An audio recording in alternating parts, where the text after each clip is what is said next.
Hi, welcome to Manas Shield YouTube channel. Before we start, kindly subscribe to my YouTube channel. Thank you. Let's start the video. If you haven't watched the previous video, I'll link it in the description box, or you can click here. Tensura Volume 20. Chapter 3. The Titan of Shakeout. Power of Necromancy.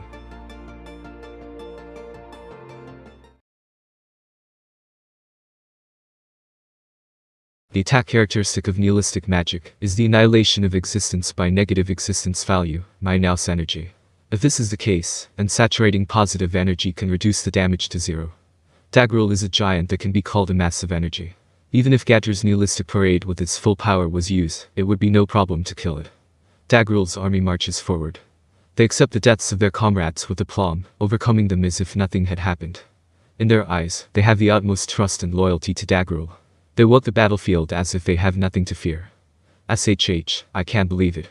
That's Daggerul Dono, isn't it? How could he so easily neutralize such dangerous magic? The two were unintentionally struck with admiration. As soon as the nihilistic parade is drowned out, the Titans resume their march, seemingly unconcerned about the deaths of their comrades. The line was once broken by extreme magic, but before long it had been rebuilt.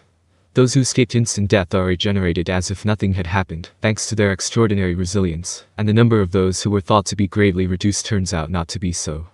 Their appearance was so eerie that it aroused fear in those who confronted them. Seeing the Daggerul forces in action, Adalman and his team became fed up. My god, don't they feel fear? Not at all. Normally, they would have thought of a countermeasure or pulled out of the situation. It was a problem when they made enemies with those who did not understand their common sense. I'm more curious about this, but even if Demon Lord Daggerul erased emptiness, how did he withstand your Tempest meteor?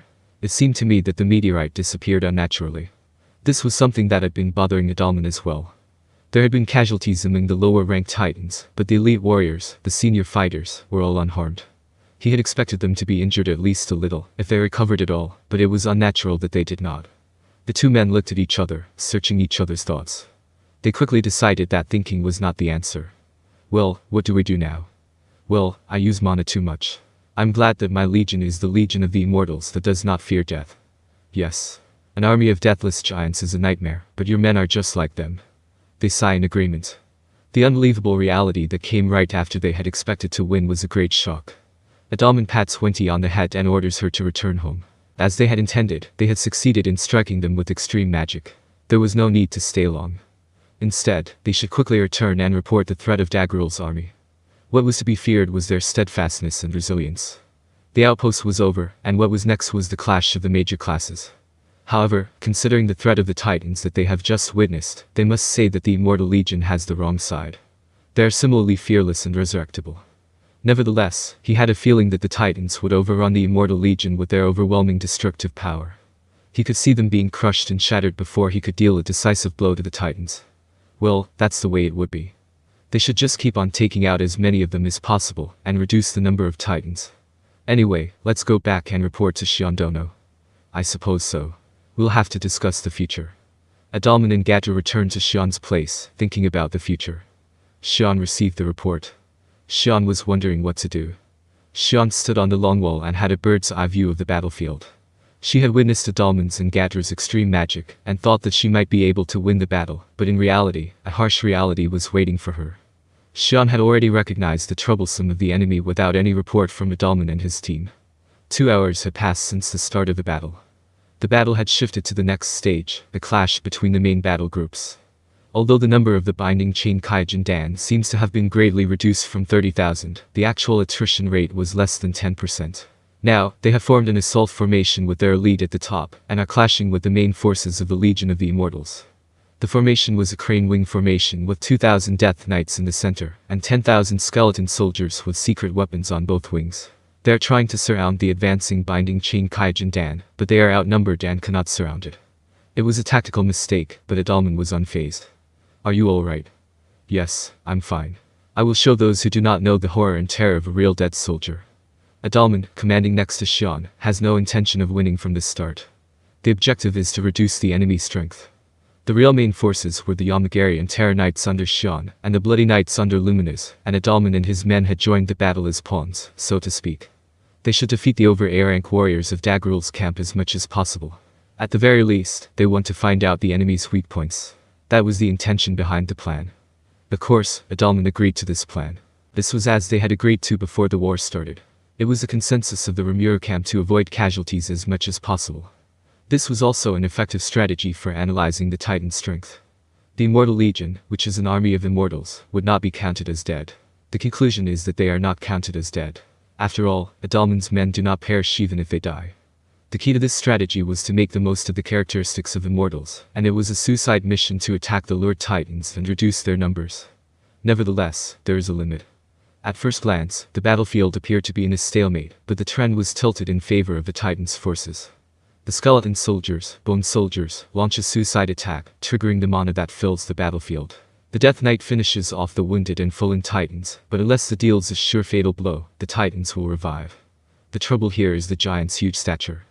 The Titans boast huge bodies of 3 to 5 meters, and their muscular armor is so thick that it is difficult to deal a fatal blow to them. If they took too much time, they would be crushed. At first, it worked well, but as time went by, countermeasures were taken. Those with long weapons started to check them, and they could no longer approach them carelessly. If they tried to force their way, they would be crushed like pieces of wood, and once that happened, the skeleton soldiers, who were inferior in strength, had become useless.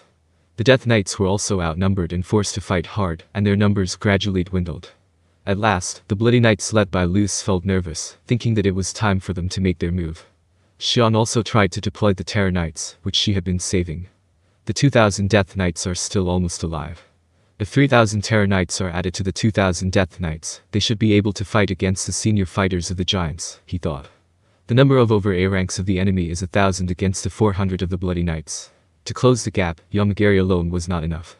Xian thought that she could manage to defeat one opponent with 10 players. Xian, who usually thinks she can get by with her own strength, does not want to see any casualties among her offspring. But here, as a commander, she bit her lip and tried to give the order. But Adalman stopped him. "Oh dear, I'm going to have to play my cards right now." Adalman, whose mana had recovered, climbed on Wendy's back again. "Do you have any more tricks?" Xian asks curiously, to which Adalman replies with a clattering laugh. "I've run out of ideas, so it's just a matter of time before things turn out the way they are supposed to." With these words, Adalman returned to the battlefield. He invoked Immortal Legion, an improved version of necromancy that Adalman had developed in preparation for this moment. It was Adalman's favorite, since it was named after his own legion. This magic has a special effect on a wide area, and the effect is astonishing. It transforms the dead, both friend and foe, who die on the battlefield or within its sphere of influence, into undead soldiers who are loyal to its orders. This is the secret of necromancy. It was the culmination of Adalman's research. Moreover, this magic had already been improved to reconstruct the dead as a nucleus.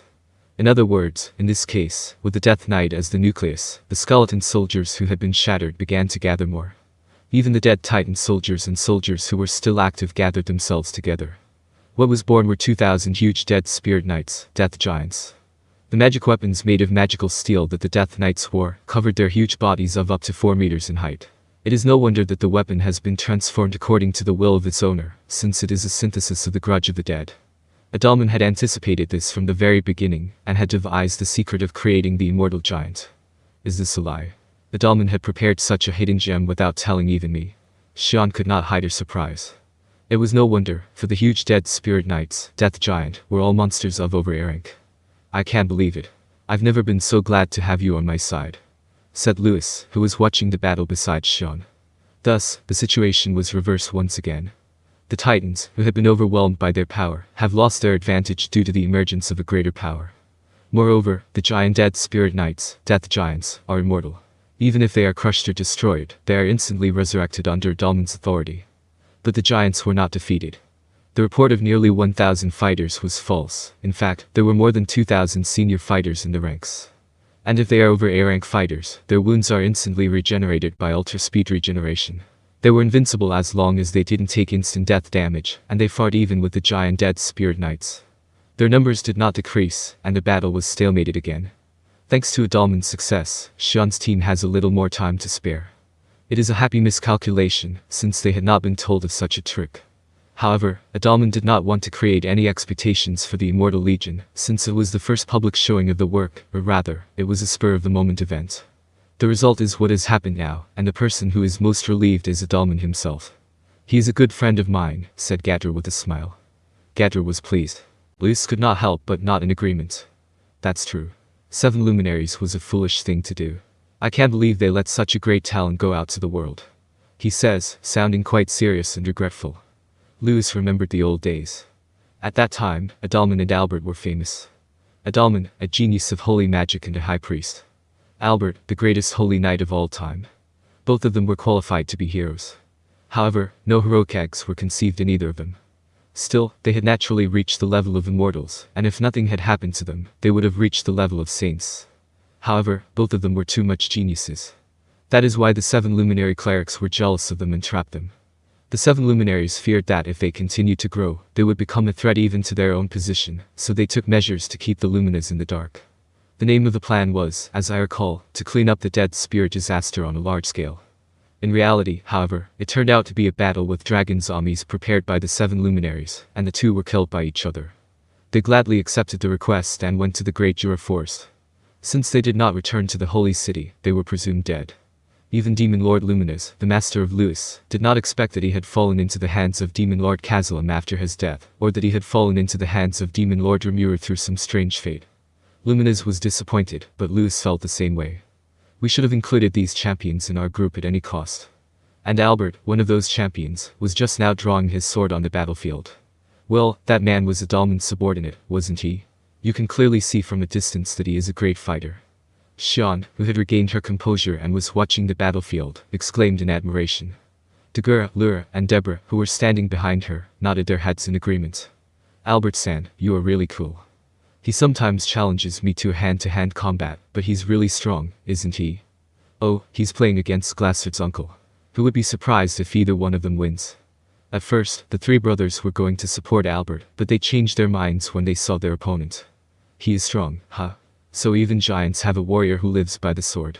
Hey, that's my father's brother. He's the second in command of the Binding Chain Giant Gods. He's our uncle who was our master." Dagura and the others replied to Xian's mutterings. "His name is Glassard. He is a top-notch 2-handed swordsmith, and one of the strongest in the Binding Chain Giant Gods. Although he is inferior to Daggerul in terms of the amount of magicule, his swordsmanship level is said to be superior. He is said to be mild-mannered and intelligent for giants. Incidentally, Daggerul of today would be calm if he were only mild-mannered, but he is still feared because of his old notoriety." Such a Glassard was fighting a duel with Albert. Wielding a 2-handed greatsword with his 2-meter-tall frame moving gracefully, Glassard was clearly a strong man with a strength that set him apart from the others, and he was a unique presence on the battlefield. Albert, on the other hand, is a great swordsman, and they are evenly matched despite their difference in height. It is an unbelievable sight for those who know Albert as a top-notch swordsman. Despite his huge stature, Glassard was able to perform sophisticated techniques with his agile movements. No one other than Albert would be able to compete with him. On the contrary, Albert might be an anomaly to be able to compete with such a person. He is able to parry a heavy pressure attack, which would normally crush him with a single blow, like a willow, and even counterattack. He was able to do so only because he was given a set of mythical grade equipment. If he had been equipped with less than legendary grade equipment, he would have been destroyed the moment he was hit. Moreover, one of the hidden characteristics of Glassard is that it can destroy the opponent's armor. This literally means that anyone who crossed swords with Glassard was destined to be defeated unilaterally by having his weapons and armor destroyed. It was fortuitous that Albert, who did not know this, was equipped with mythical grade weapons. This was a miraculous coincidence, since even the 3 Dagura brothers could not have known it. Thanks to such good fortune, the collapse of the front line was barely averted. The irony is that no one noticed it. The threat was there, but the danger remained unnoticed, and the battle between the 2 warring factions heated up. Thank you for watching. Hope you enjoy it.